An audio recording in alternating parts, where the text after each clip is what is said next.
Welcome, ladies and gentlemen, to the Infowars Nightly News. Today is Monday, July 9th, 2012. I'm your host, Aaron Dykes. Tonight, the war on home Bible studies and house churches is heating up as a man in Phoenix, Arizona gets sentenced to 60 days in prison and a $12,000 fine for hosting a Bible study in his home. Then, Monsanto launches a massive campaign to stop GMO labeling. And a Forbes op-ed voices opposition to the gun-grabbing UN treaty. All that plus more up next on the Infowars Nightly News.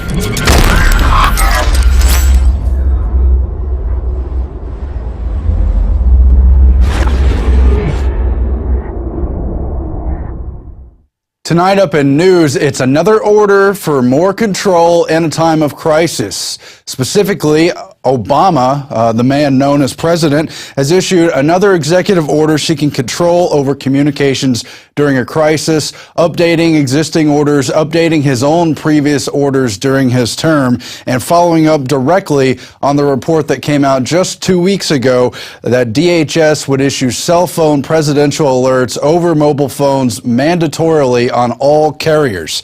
So Obama issued this executive order last Friday, July 6th, just in time for the weekend here, and it's just strengthening this miles and miles of bureaucracy surrounding the takeover system, surrounding the, quote, national security and emergency preparedness of the government, under the continuity of government. That's the only leg they have to stand on, so it's the only thing they have to strengthen.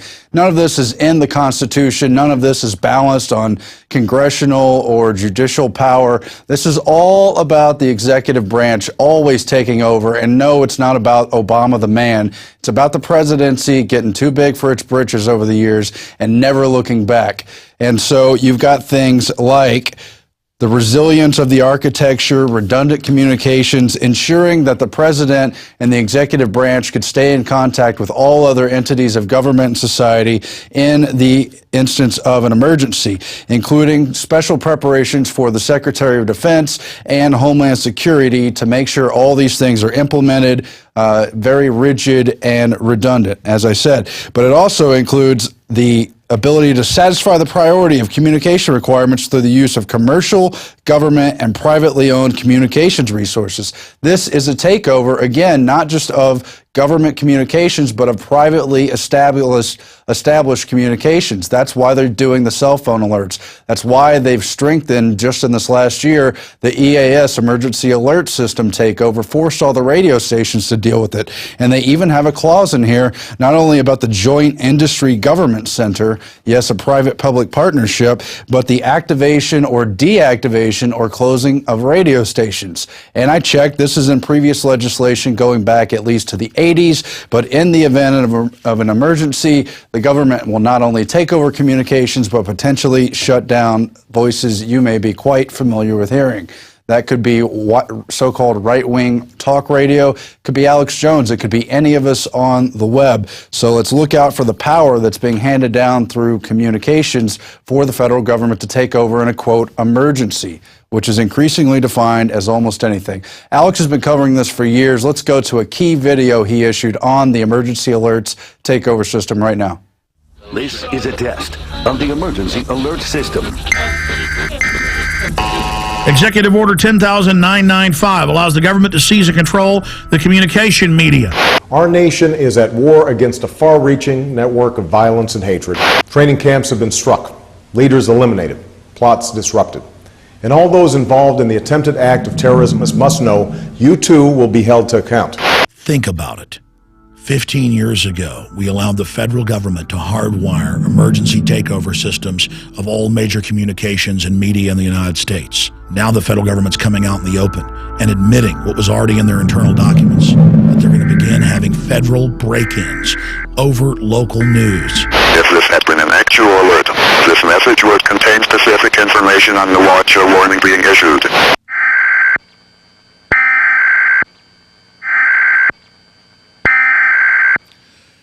Well, it's really happening. Bona fide tyranny is coming to our shores. If you look at Egypt, you've witnessed how the government has seized control of the TV and radio stations.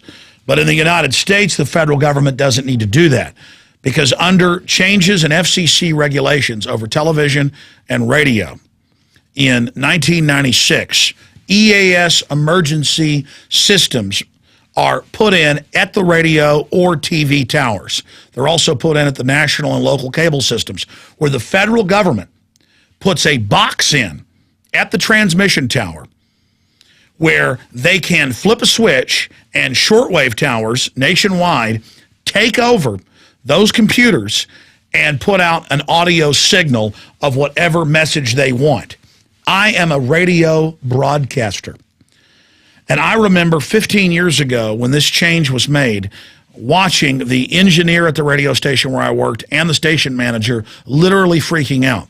They were sent documents that the FCC said were restricted, but I was allowed to look at them, and I was allowed to videotape them. And I put it in my 1999 film, Police Day 2000.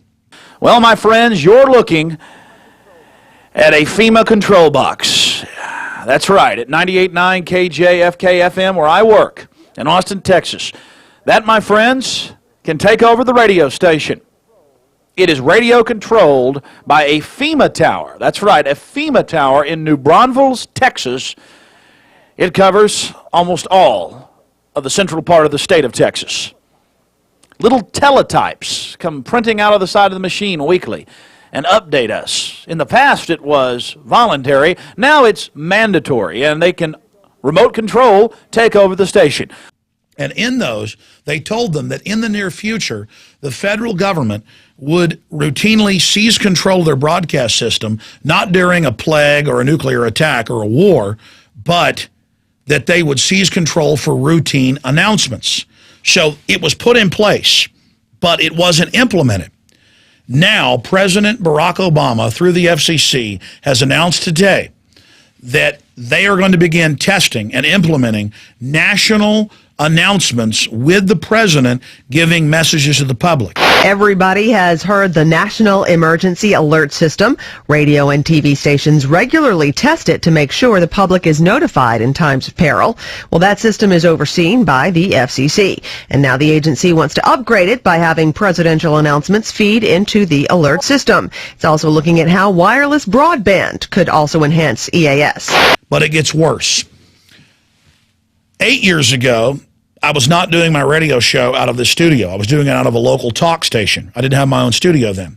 They got new communiques from the FCC telling them that they should prepare in the near future for multiple hours per day of federal break-ins over the local AM station. And the same systems in the cable systems, broadcast TV, talk radio, you name it. And I went to the station manager and I said, please come on my show, talk about this. And he said, no, I showed you this stuff in confidence. You're not allowed to talk about it. You can say you heard about it, but not where. Now, since then, I've done shows out of another big talk station here in town. I've been a guest in many stations around the country, over 80 stations now that pick up my syndicated radio show. And in the last week, I have talked to station owners and managers who are now getting internal communiques from the FCC, and they're told it's national security, that they're not allowed to talk about it, but that there are going to be more and more government break-ins over radio and TV. Now, I got that news, but was trying to figure out what to do with it when today the big announcement comes out, and the FCC Obama spokesperson lady says, oh, this is no big deal. We've always had this in place. We're now just going to implement it. Well, I guess that's true. There are executive orders to seize all transportation. There are executive orders to put every American into forced labor brigades. There are executive orders to take over all the media under nuclear attack, under continuity of government. The point is now Obama is beginning to implement this.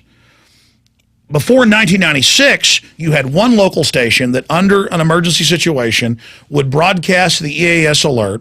Other stations would tune to that station and carry those emergency alerts. No country in the world, not communist Russia back during the Soviet Union pre-1991, not Ceausescu's Romania, none of them had actual boxes in the radio and TV stations that would take over the entire transmission. These are wired in under regulations to the broadcast towers and at the studios. Everything by law, and I've watched the engineers complain and bitch and moan for years, has to be wired through these, and it causes all sorts of problems. They have to do weekly checks randomly where the federal government tests the takeover of the station to make sure it's in place. This is happening in America right as we go into a depression, right as foreign banks loot our country, right as they try to start new wars in the Middle East. Do you see what's happening? But it gets worse. FEMA began to put out press releases last year saying, you know what? We're going to have digital license plates across the country that have most wanted videos popping up. It'll be an LCD screen. And we're going to give you government announcements over those. You know those billboards we put up for Amber Alerts with kidnapped little kids? Now it's going to be report illegal guns, report terrorism. They're putting in these giant telescreens at these 9,000 locations, Walmarts, malls, you name it, saying, don't trust other shoppers. Don't trust your neighbors. Only trust Big Brother. Only trust the government. Napolitano comes and inserts herself at the Super Bowl, has the TSA running checkpoints with local trained goons actually doing frisk and feeling people up. We're going into bondage. And now, in the midst of the accelerating global financial meltdown, the White House announces and says, oh, it's no big deal. We've had this on the books for years. Martial law plans for years. We're going to start testing the voice of Obama, breaking in on the media. And they're announcing that Xbox video games and other systems are going to have government announcements that pop up. Cass Sunstein, the regulation czar, has said that they want pop-ups on websites they don't agree with government messages. Google's already testing this where it tells you, ooh, look out going to this site. This information's been proven to be wrong. The internet kill switch, the cybersecurity takeover, it's all happening.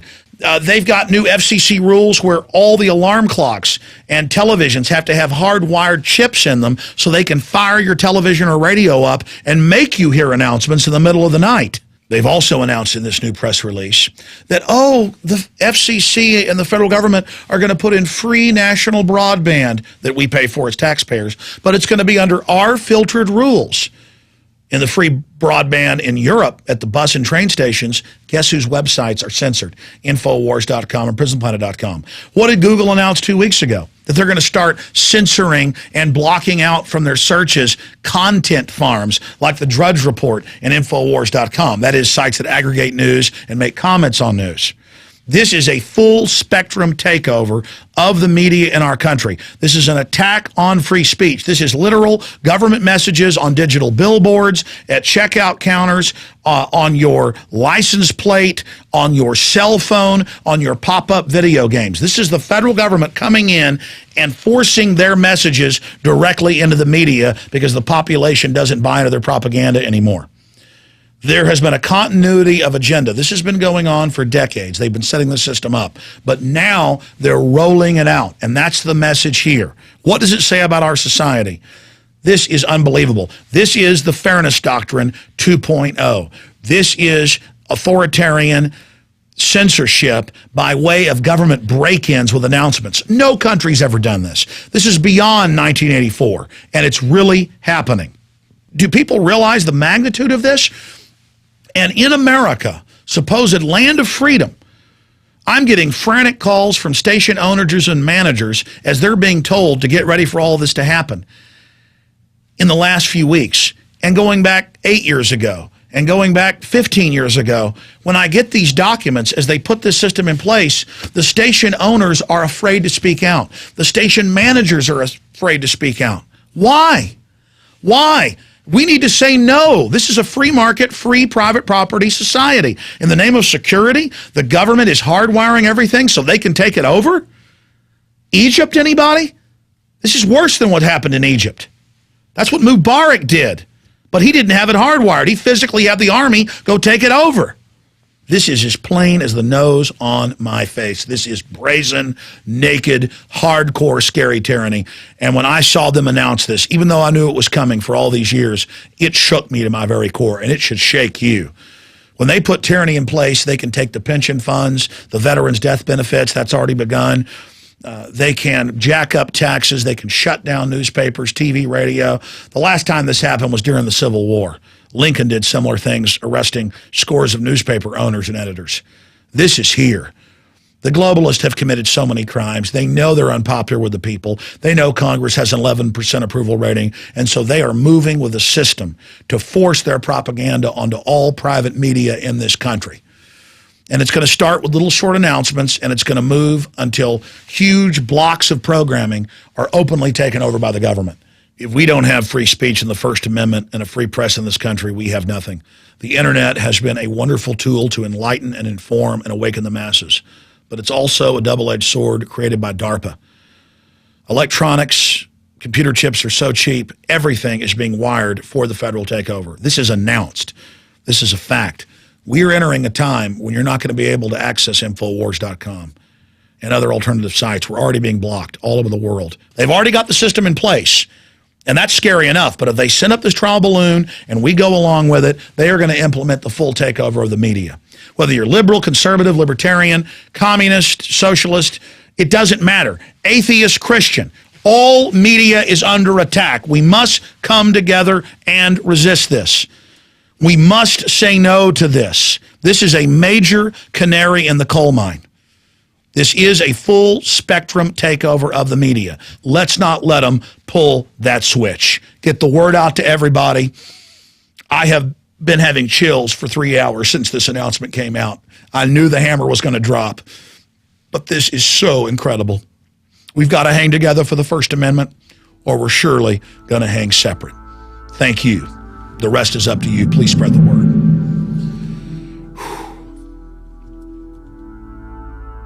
It is now time for radio and TV station owners to stand up to this corruption, to this police state takeover of the First Amendment and private property, and let the system know they are not going to put up with the federal government's takeover of our media system. Enough is enough. All right, so that's Alex's detailed breakdown of the emergency alert systems. But again, this communication takeover could happen anytime. You could be walking around with your cell phone, so that's why DHS will cut in at any time with important messages from Der Fuhrer president. But you could also be driving when an emergency happens. So we wanted to show you what it would look like in a real emergency situation takeover. We have some footage of that right now. Oh, actually, it's someone who hijacked one of those signs and demanded to impeach Obama. Now, there's a real emergency issue. Apparently, someone hacked into these traffic signs that display messages, road warnings to travelers in Anchorage sometime last Wednesday night, and they were not changed in the area until around 6 a.m., 8 a.m. the next morning. And that's a very interesting way to get an emergency message out. It's just part of the larger effort we've been trying to get people to spread the word about how Obama's become a dictator by using too much executive authority, and how other presidents who will succeed him, whether it's Romney or Bush III or whatever, will definitely keep using those powers and turn themselves into what we would only now recognize as a dictator if we were still grounded to the Constitution, to an ordinary government by the people, because this stuff has gotten out of control. Now, with that said, we've got liberty lovers upholding the First Amendment, phase 2 of the Stop Obama Dictator contest entries. We're going to show you a whole bunch of those entries when we go to break here in a couple minutes. They're great. They're going to keep rolling in, and we've extended the deadline to Friday, July 13th at midnight. So send your contest entries in, contest@Infowars.com, but don't give up yet. We want to see the competition get worse and worse. No, we're not asking anyone to break any laws, but at the same time, the hour's late, and we really need to get the word out about this. Even more incredible probably should have been our breaking story: 60 days in prison and a $12,000 fine for hosting a Bible study in someone's home. Well, it happened in Phoenix. It's also happened across the country, by the way. Mike Salmon was found guilty of 67 code violations for having 15 to 20 people meet at his house, apparently on a regular basis, to read the Bible and discuss it and talk about religious things. Well, they're acting as if he's running a church without having the proper codes, without having the proper clearances, the proper city official documents. And yet Congress shall make no law regarding an establishment of religion or the practice thereof. People have a right to assemble for any reason, and somehow there's these code enforcements being implemented on the local, county, and city level. It's absurd. The Constitution applies top down in terms of the Bill of Rights. Yes, there's a separation of powers for the federal government, but the 14th Amendment has been applied to protect those Bill of Rights for everyone, and so it's not a two-way street. You have a right to freedom of religion, but they've circumvented that right by using code enforcement to shut down what really is a right into some kind of privilege. They don't care if you watch football games, have 10, 20, 50 people over. You can even have block parties in many cases in many official areas in little cities, but you can't have a backyard Bible study. And they say he just kept doing it, so he's going to jail for 2 months, and they're seeking 2.5 years of jail time because of his obstinance, because of his continuing to hold Bible studies in the face of these grave code violations. Well, it's all backwards. These codes are really shutting down independence of all kinds. They're shutting down people for growing gardens, shutting down people trying to get off the grids. That's in this article by Michael Snyder of The American Dream. They get into this whole thing of how codes are taking over our way of life, and it's really time to rein it in. If this doesn't hit home, if this isn't one of those first they came for the Christians, then they came for everybody, I don't know what is. I mean, it's just over the top. Now you can't basically read in your own home, not with more than 3 people, they say. A gathering of more than 3 people. It's hard to believe, but there it is. There it is on page. Meanwhile, in Maine, Governor LePage has called the IRS a new Gestapo. He's blasting the health care law and the IRS's role in implementing Obamacare, taxing and collecting fines for those who don't enroll properly, and uses these terrible terms like Gestapo. You can't talk about Nazis. You can't talk about how the American system's being degraded and we're becoming more and more of a collectivist society, just as the Nazis were one part and parcel of. No, you can't say that, says the Maine Democratic Party Chairman Ben Grant, who said, "We've come a long way and we've expect a bunch of nonsense from LePage, but this is a step too far. There appears now to be no limit to the extreme language he will use to misinform and insult people. He demands a full apology for daring to invoke the name of Gestapo because the real victims of the Gestapo. But let's not stop our own country from slowly fading away and really rapidly fading away into a similar system." Well, the Governor LePage did not take it lying down. He was put into office by all the Tea Party people and really has been against this health care thing for a long time. So how dare him speak against it when it's finally backed by the Supreme Court and basically shoved down our throats. The governor finished his radio address for outlining ideological opposition to health care law, which he said raised taxes, cuts Medicare for the elderly, gets between patients and doctors, costs trillions of taxpayer dollars, and kills jobs. Even more disheartening is that a reviving American dream just became nearly impossible to do. We are now a nation which supports dependency rather than independence, LePage said. Instead of encouraging self-reliance, we're encouraging people to rely on government. Oh, but that's extreme. You can't say Gestapo. Or is it? It was just last week, it was in the Daily Caller that the USDA wants to combat, quote, mountain pride and make sure they enroll more and more people on food stamps. Yes, they're literally going around to communities and encouraging people to get on the dole, to sign up for food stamps, explaining to people not already on the system that they need to sign up for food stamps, that they're eligible, and that they should get over the pride of thinking they don't want government to support them.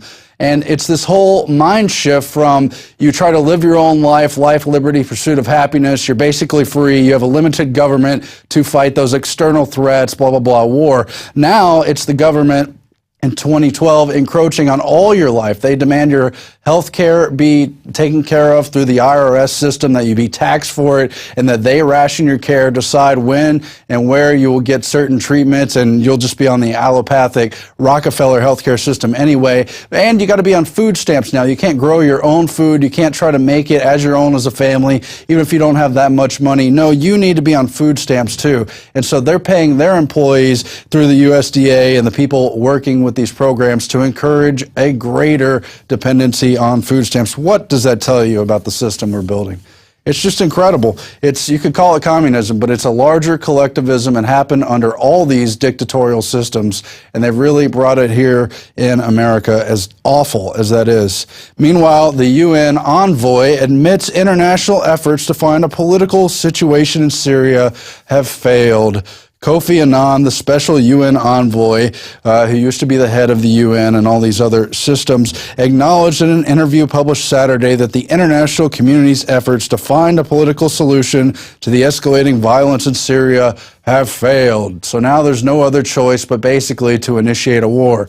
Well, maybe it has a lot to do with the Syrian opposition rejecting the UN's transition deal last week. You get the Syria National Council, their spokeswoman, Basma Kodmani. She's the one who attended Bilderberg just back at the beginning of June, the end of May there, and she has rejected as a farce this transition deal, saying nothing can be done with Assad still in power. And sure, he's a bad guy, monster, but isn't the system they're using, bringing in Al-Qaeda and strong-armedly take over countries like one domino after another to get to their central enemies and create a wider war? Isn't that more evil? Isn't it just a see-through farce that it's always on the pretext of the wrongs Assad has done, but no one in the West can do anything wrong, even when they bring in those awful people? It's just a big joke, and here we have another step towards war, very predictably.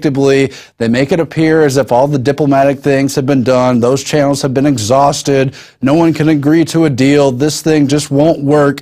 And so now we have to look at what can be done to intervene, to save lives in Syria. They care so much about the little people, they just have to get that domino. I don't know what else to say. They've got another defection in the Syrian military. They're trying to say this is the biggest ever and this is going to change the tide. And basically, it's all just a psyop to get Assad out of there and to psyop the public into expecting this intervention, thinking it's a good thing, even though they've done the same game plan over and over. Libya was not that long ago. We'll be back after this at the end of the break. We're going to see those great contest entries. We do need to stop dictator Obama. We need to get ready to stop dictator Romney or whoever else it might be as well. But first, we'll turn towards the quote of the day. More news coming up after this. This is from William Burroughs. He said quite wittingly, "A functioning police state needs no police." He's talking about a whole revolution of the mind where you get used to the tyranny. It's just like Brave New World where you're taking the medication, so you don't need guys with billy clubs and taser sticks because you like the system. You like your place in it, even though you've been chemically conditioned for where you're going to be in that society. That's what a police state without police is all about. I think that's from Naked Lunch. I'm not sure. A very strange book, and even stranger movie, and yet there is a lot of truth to it. How disgusting and kind of wretched that system has become, how predatory it is, and yet how functioning it is for a larger state that wants power and control over the people. We'll be back after this with more news. Stay tuned. It's the Infowars Nightly News. I'm Aaron Dykes.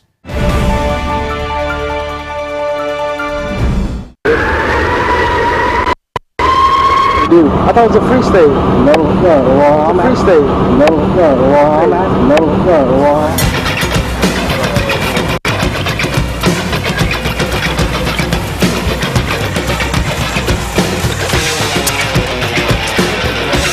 already using dictatorial powers, you know, what he said he wouldn't do anyway. He said he was supposed to be all over the chest. Obama, going down. Hell yeah.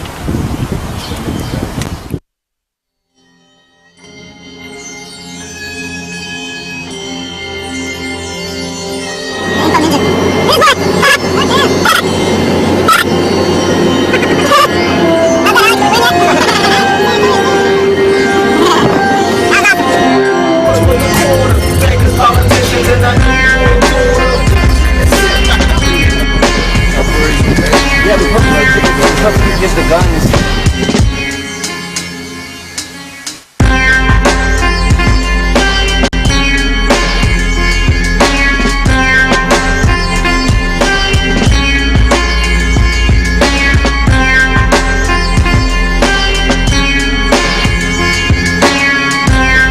The Rangers are right behind you, guys.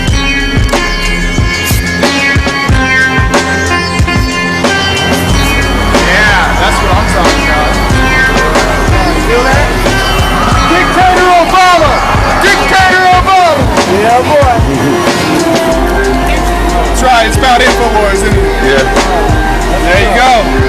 about the Obama. Where you from? Oh, Ron Paul.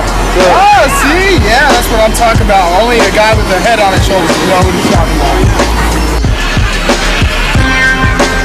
about. Got 150 posters of Dictator Obama, and I have 100 flyers of my top 10 all-time favorite Obama unconstitutional acts. So let's see what we can do here. The Nobel Peace Prize winner has just announced and authorized that he has told the CIA that it can assassinate American citizens in direct violation of the Constitution's Due Process Clause. The CIA can now assassinate any American, not only overseas, but here. President Obama is proclaiming that the executive branch of the government of the United States of America has the explicit right and authority to murder American citizens. There is a provision, apparently, that the federal government is using that keeps what they're really doing with the Patriot Act secret from Congress and the public. You telling me the executive branch is interpreting this law in a way that we don't even know, and they say they have the right to do it just because they're the executive branch? So that's outrageous, and we know they're doing it. You got to stand up any way you can. What other way do I have? What other thing can I do to bring attention to the fact that this country better damn wake up to what's going on? And it's not going to, Judge, it's not going to end there.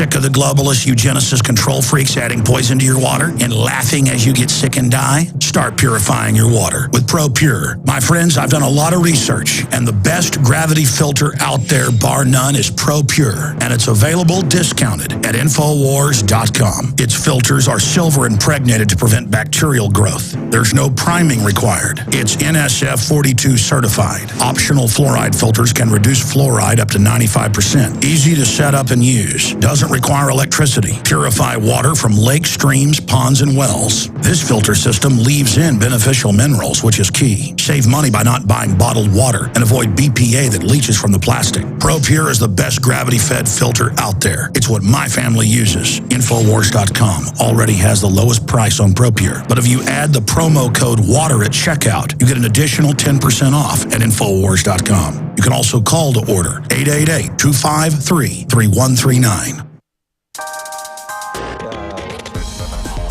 Hi, I'm Christy Hightower, site moderator on Planet Infowars, here to let you know how patriots like you are talking this week.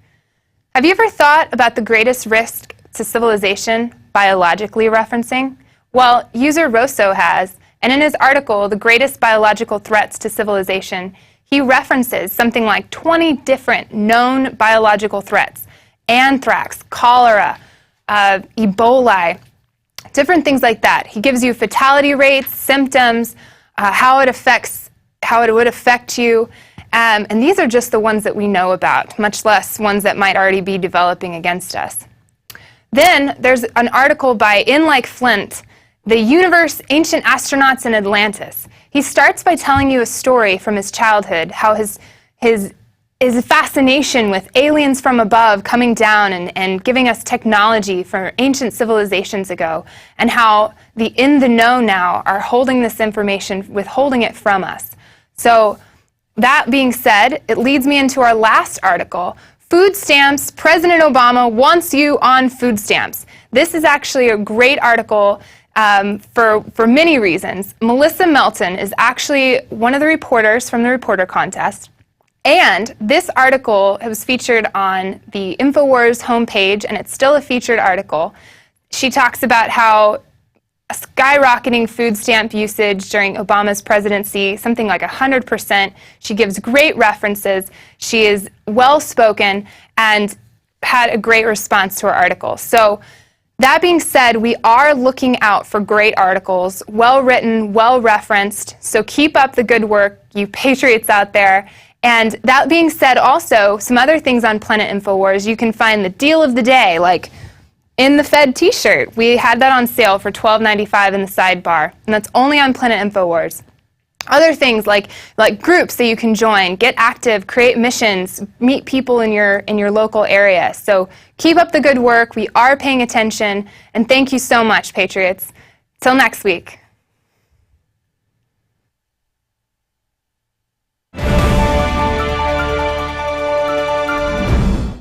And we are back on the Infowars Nightly News. We turn now to a segment on, well, what else? The health and freedom takeover. As you know, Monsanto has been completely worried about the ability for states, countries, individuals, stores to label genetically modified foods. They're well aware that polls have shown the public will reject GMO foods if they knew and if they were labeled. So what happens is states like Vermont begin to introduce legislation to require labeling, and Monsanto goes ballistic, unleashing campaigns to stop them. Why? Not just because it's one state, Vermont, but because that could begin an entire tidal wave of resistance against the rather evil company. At least other 20 states were also considering labeling initiatives. So Monsanto has, of course, struck back through a proxy.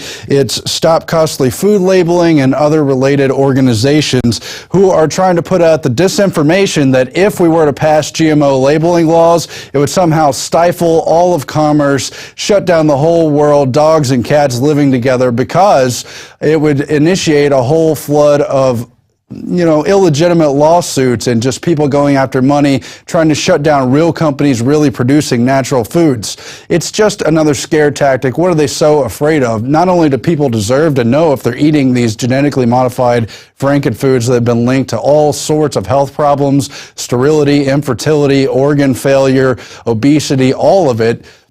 It's just the fact that they shouldn't be able to put this stuff into our food without us knowing. But instead, they've said this would be like Proposition 65, the Safe Water and Toxic Enforcement Act of '86, and it would allow bounty hunting lawyers to go hog wild. But it's just not true. These GMO labeling initiatives have a lot of leniency, a lot of ability for companies to adapt and change. It gives them great windows. It really doesn't even place liability. We should probably be talking about the liability of them spiking things into our food without telling us, but let's at least start with the labeling.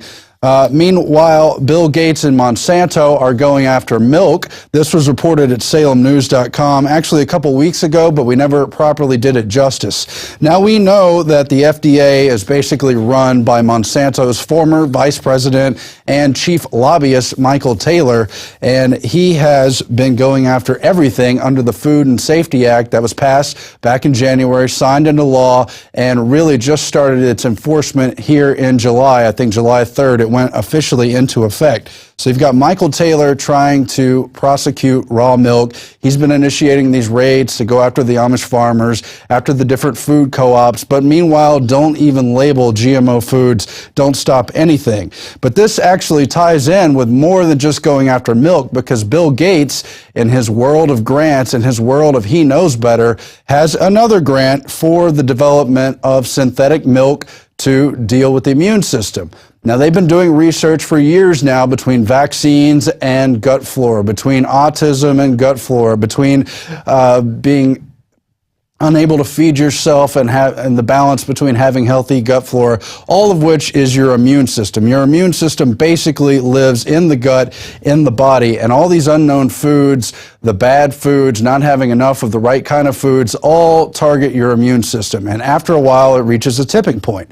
But instead of just controlling what we eat and introducing better foods. For instance, they point out yogurt here, and yogurt's great ability to produce probiotics, help the gut flora, help you live a healthy life, even if you live in some place like Africa and suffer malnutrition. No, they're going the other route, the genetically engineered route. Bill Gates has an $8.3 million grant to deal with immunity for people suffering malnutrition, and how they're going to put new synthetic chemicals in the milk by cows so that you get the immunity in your gut. Well, it just doesn't work that way. This is a centuries old. This is a millennia old. This is tens of thousands, if not millions of years in adaptation and development, so the gut knows what it's getting, how to receive it, how to use it. But they think they know better, and in just a few years, if not a decade, they're suddenly going to be re-engineering your immune system. Give me a break. But we know they've been doing just this. Scientists genetically engineering cows to produce human breast milk.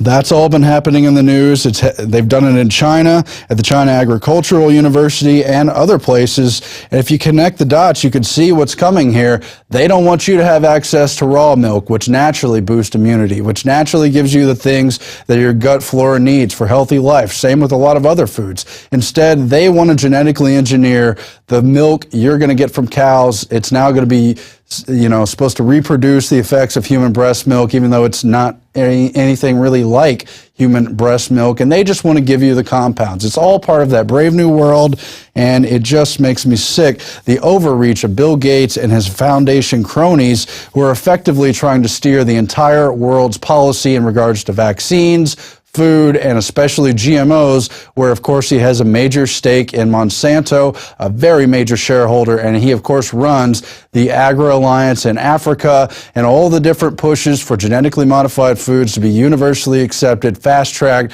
and everything else across the rest of the world. And this is just another step in trying to take over your life in the name of giving you good health. It's just crazy. Now, in Wichita, a special case on fluoride.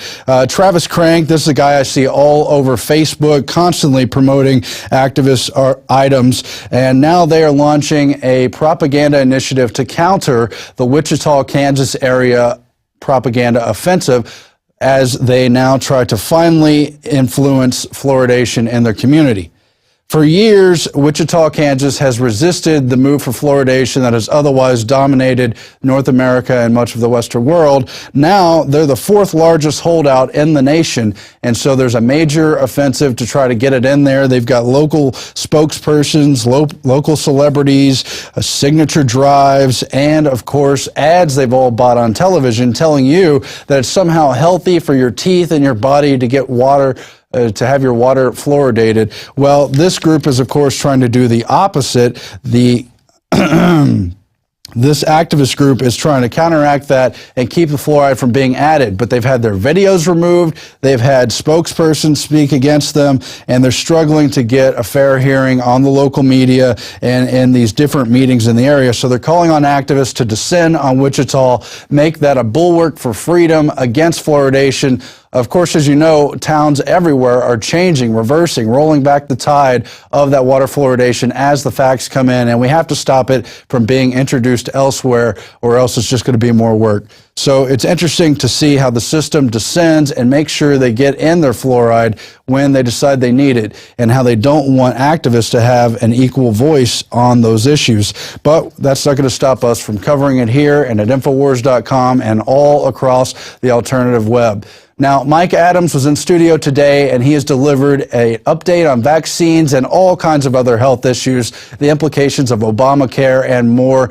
As you know from watching his work at naturalnews.com, here hosting the Infowars Nightly News, and on Alex's live radio show, he's just an absolute expert on these health issues. He's going to give you a key update in this video right here. Hi, this is Mike Adams, the Health Ranger, with a special report for Infowars Nightly News. There's been a lot of breaking news now about Big Pharma. Runaway criminality and fraud has now gone on the public record involving 3 different companies, 2 of which are involved in lawsuits. In fact, we're going to talk about tonight GlaxoSmithKline. We're going to talk about Merck and its vaccines, and also Pfizer. These are 3 of the largest pharmaceutical companies in the world, and they now find themselves steeped in controversy fraud, criminality, and lawsuits. We'll start with GlaxoSmithKline. This company just pleaded guilty to criminal behavior and is now paying a $3 billion fine. That's to cover both criminal and civil penalties to the United States government. And according to documents that surfaced in this investigation, which was a 9-year investigation by the U.S. government, GlaxoSmithKline engaged in all the following behavior. They routinely bribed doctors with luxury vacations and paid speaking gigs. They fabricated drug safety data and lied to the FDA. They defrauded Medicare and Medicaid out of billions of dollars. They deceived regulators about the effectiveness of their drugs. They engaged in off-label marketing, which is illegal. And they relied on these deceptive practices to earn literally billions of dollars selling potentially dangerous drugs to unsuspecting consumers. And all this time, by the way, doctors went along with it. So doctors were bribed. They were sent on exotic vacations to Hawaii and other locations like the Bahamas. And they accepted the money and they continued to prescribe the drugs as long as they were getting paid. Some doctors were sent on very high-paying speaking gigs where they say, oh, here's $500,000, go on a speaking tour. It doesn't even matter if there aren't any people listening to you on the speaking tour. Here's just $500,000 to just go speak. And by the way, on the side, keep prescribing our drugs too. That's the way it works in the pharmaceutical industry. Now we have proof of that. It has come out. And the company, GlaxoSmithKline, is on the record committing criminal felony crimes. Now, you may ask, well, how come nobody at GlaxoSmithKline is being arrested for this? Why aren't the CEOs being marched and having a perp walk, so to speak, in handcuffs out the building with all the media looking on? The answer is the U.S. government doesn't care about the runaway criminality of the pharmaceutical industry. They literally do not care. Government doesn't want to know about any crimes in Big Pharma. They don't want to investigate. They don't really want to do anything. They were forced into this settlement by whistleblowers who came out. There was just so much evidence they couldn't ignore it. That's the only reason it came to this $3 billion settlement. But in other cases, and now we're going to talk about Merck, the Department of Justice says, we don't want to know about it. We don't want to investigate. We want to just allow the scam to keep going. And this involves 2 virologists, former employees of Merck, which has a monopoly on the manufacture of the mumps vaccine in the United States. Merck has been granted a monopoly over the mumps vaccine by the U.S. Food and Drug Administration, the FDA. This monopoly has existed since 1967, but it is dependent on Merck being able to demonstrate a 95% effectiveness rate for its mumps vaccine, which is part of the infamous MMR vaccine that many people believe is tied to autism and neurological disorders. So in order to create this 95% efficacy rate, according to the 2 virologists of Merck who went public with a False Claims Act filed in 2010, Merck actually fabricated its test results. And these virologists say they witnessed it firsthand.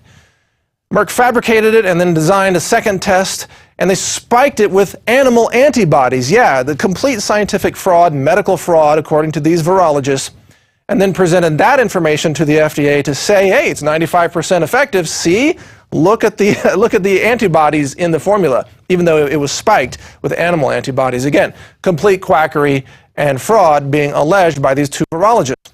Merck then went on to threaten those virologists with being thrown in jail if they went public with it, according to their complaint.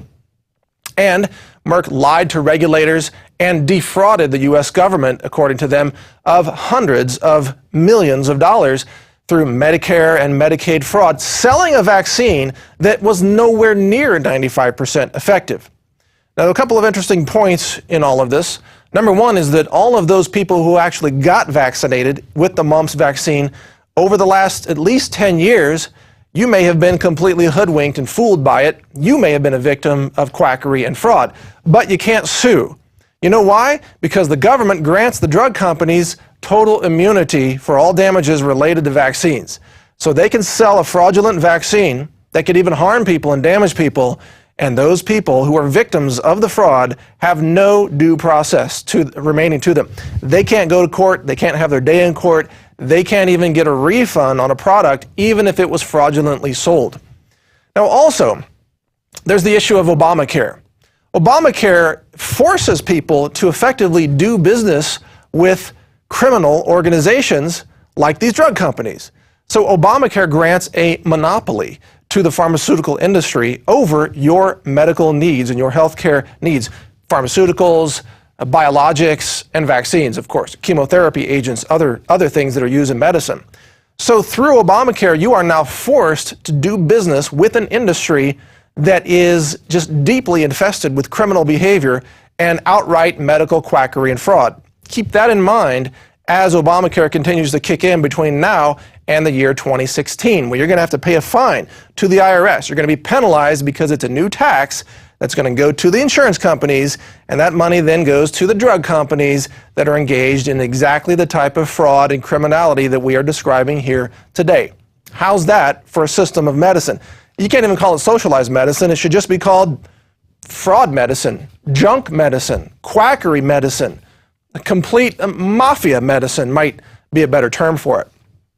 But the situation with Merck gets even more interesting. It's not just these two virologists that came out and talked about it. It's also that the company is being sued by a healthcare provider named Chatham.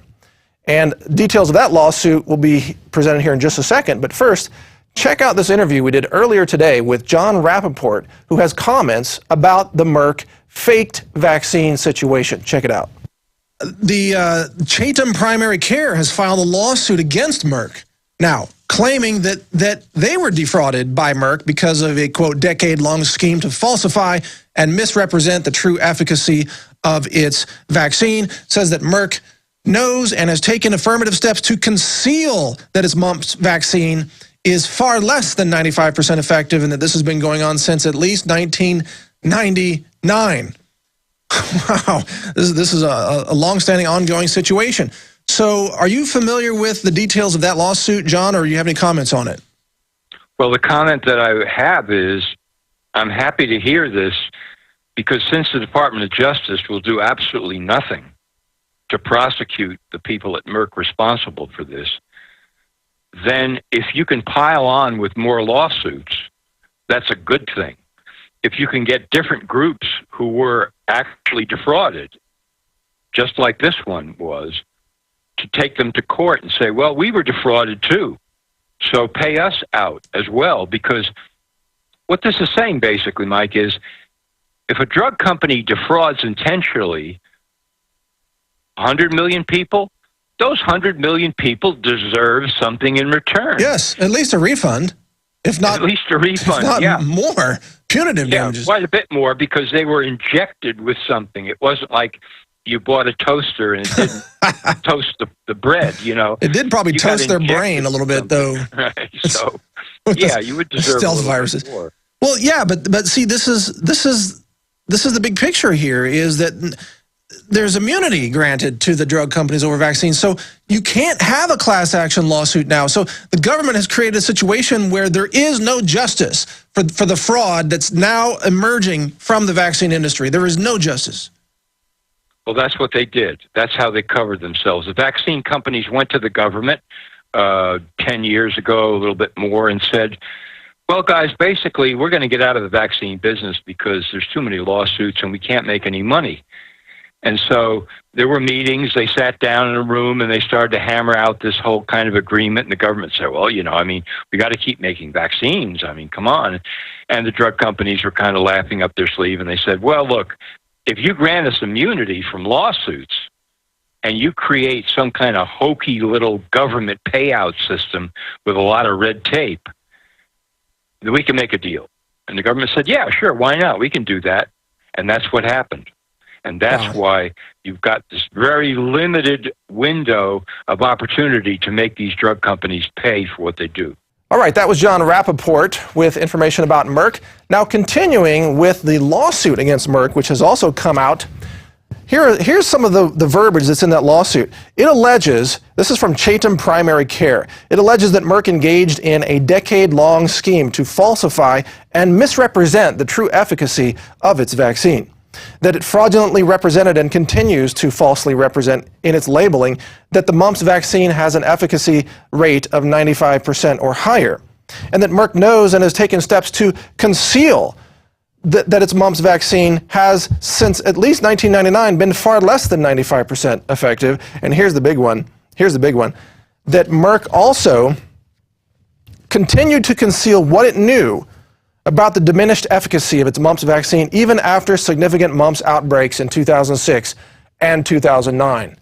So between this lawsuit and the two virologists who went public with their False Claims Act, they allege that Merck actually contributed to the outbreaks of mumps that were witnessed across the United States over the last several years. In other words, the very company that manufactures a vaccine that claims to be stopping the pandemic of infectious disease, mumps in this case, is in fact the very company that is causing the spread of disease.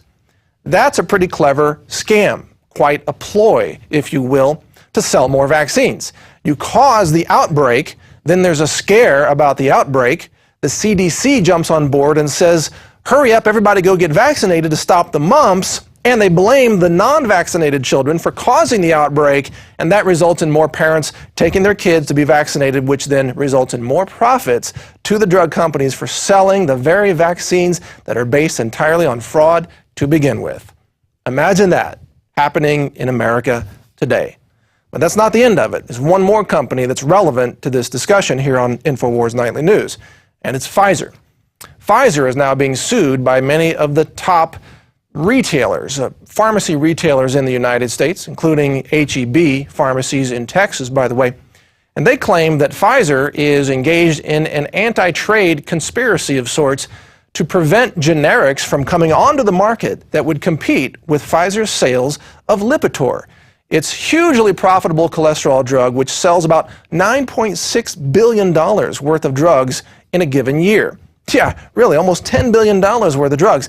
No wonder they're trying to keep competitors off the market, according to this lawsuit. So if you put all this together, you've got GlaxoSmithKline now admitting to felony crimes. You've got Merck, whose own whistleblowing scientists say the mumps vaccine has been based on fraud for at least 10 years, maybe much longer, that it doesn't work and that it actually contributes to the spread of infectious disease in America. And then you've got Pfizer being accused of anti-competitive, monopolistic, price-fixing, anti-trade practices that's trying to, according to the allegations, prevent generic drugs from competing with its blockbuster Lipitor drug. You put it all together, what do you get? You get an industry of complete medical fraud. It's a hoax. Much of modern medicine today is a hoax, and in fact, instead of helping you, many of those medicines and vaccines just harm you. But they convince you to buy them, and they convince states to enact mandates that force people to take these vaccines. We've got one more segment for you here from another guest, Sean Niemi, who we spoke to today. He's a former U.S. Army medic. He had an experience about how the vaccines are being forced on U.S. soldiers in the military, active duty in Afghanistan in his case. Turns out that an experimental vaccine for the H5N1 hoax pandemic was given to the military with instructions to have it injected into all the soldiers. But this gentleman, Sean Niemi, he said, well, he was in charge of over 100 soldiers over there as a medic, and he said, I don't want to give it to my soldiers, and I don't want to take it myself. And they threatened to have him fragged for it, threatened to have him thrown in a locker with a live hand grenade because he questioned the sanity of injecting yourself and your men with an experimental vaccine based on a completely false pandemic with the sole purpose of enriching the profits of the very drug companies that are scamming Americans every single day right now in 2012. That is what's happening in America today. So check out this segment from Sean Niemi. In 2009, I was in Afghanistan, stationed there for a year deployment with the 10th Mountain Division. I refused to receive or give the H1N1 experimental vaccine at that time. It was received at the time with a little bit of distrust from my chain of command. But once I explained to them that it was an experimental version, I didn't feel safe giving it to soldiers when I didn't even have a pamphlet that normally comes with medications and immunizations. We had no literature really at all. So they just said, here it is, take it, and we're not going to provide any information about it. Just trust us, basically. Is that what they said? It was generic labels on the bottles. All it said was keep refrigerated, and this is the dosage. Wow, that's what we were told about it. So what caused you to have red flags about it? Why would you even suspect the safety of it in the first place? Well, part of the biggest reason that I questioned it to begin with was the fact that there was no literature. I'm kind of OCD about making sure that I read all the literature to all the medications that I'm supposed to give to my soldiers. When there was no literature brought with the vaccines, I requested from the Brigade Medical Services Office, hey, you guys forgot to send the literature with this. And they said, no, there isn't any. Just follow the directions on the labels that are on the bottles, and you'll be fine. So at that point, I decided that it was time to look a little deeper into things. Found out that there was actually 3 different batches, 3 different formulas of the H1N1 vaccines that were being mass-produced for human use. 2 of them were being distributed to civilians all over the world. The 3rd one was being distributed to U.S. military members only. That also raised a couple of red flags. Yeah, the special soldier edition with no documentation. So let me ask you this. How many soldiers were you in charge of in terms of their medical care?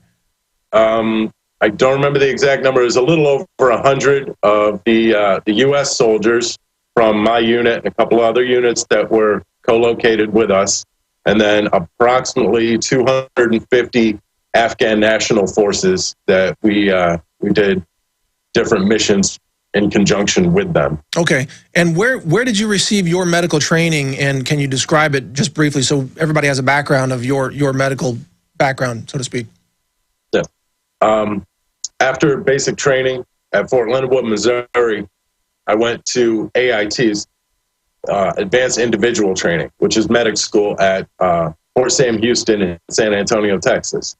Spent, I think it was about 4.5 to 5 months there, learning not only an EMT civilian side of emergency medicine, but also the Army side of tactical combat casualty care, which is a little more, I don't know what the exact word would be. It's a little more goal oriented in keeping people alive, not so much keeping them pretty.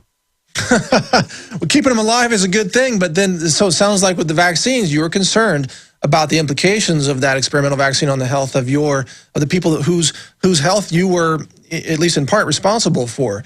So when did you start getting resistance to this, and how did that emerge in your experience there? What happened to you? Because I saw at one point you were being threatened with even being fragged. Part of the preparation for the next upcoming deployment was we would have to go and have our medical records screened, get whatever immunization shots, eye tests, dental screenings that's needed in order to go overseas.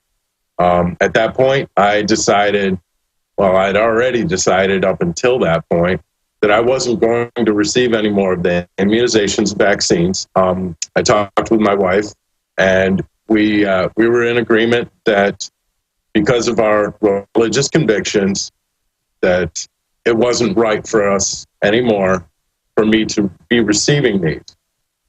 That at that point, I put in what's called a religious exemption request to basically get me an exemption from any and all vaccines, immunizations, prophylactic medications such as the malaria pills. Yes. I'm sorry? I said yes, and now that's a normal accepted procedure in the military. So why wasn't that accepted in the chain of command? What happened there? Well, part of the problem is that sort of an exemption is only approval denial up until company level commander. It doesn't have to go any higher than him. And my company level commander in a cavalry unit, it's called a troop. I don't think he liked me very much. I have an affidavit here. I'm sorry, your voice cut out. That's okay. I was just saying that there had been a history between him and myself during different training exercises and such. And I really don't think he liked me very much. So he had already made up his mind before he had looked into the regulations and whether or not I was even allowed to request such a thing. I'm pretty sure he already made up his mind that he was going to deny it and give me an order to go get shots. So it sounds like this was a punitive, vengeful type of action targeted to you personally because of personal disagreements. Is that a fair characterization? I would definitely say so, yes.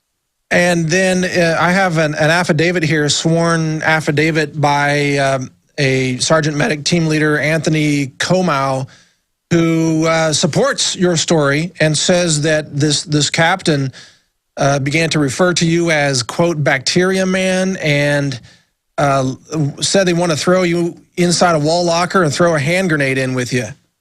Correct. So that's a pretty serious accusation and a serious crime in the military, if true, indeed. Yes. Even the act of stating anything about fratricide is actually a crime. It's against the Uniform Code of Military Justice. All right, so there you have it. That's a wrap of the situation. We live in an extraordinary time of incredible deception from the big pharmaceutical companies and the vaccine manufacturers. The bottom line in all of this is those of us who were skeptical of the vaccines, we have been vindicated.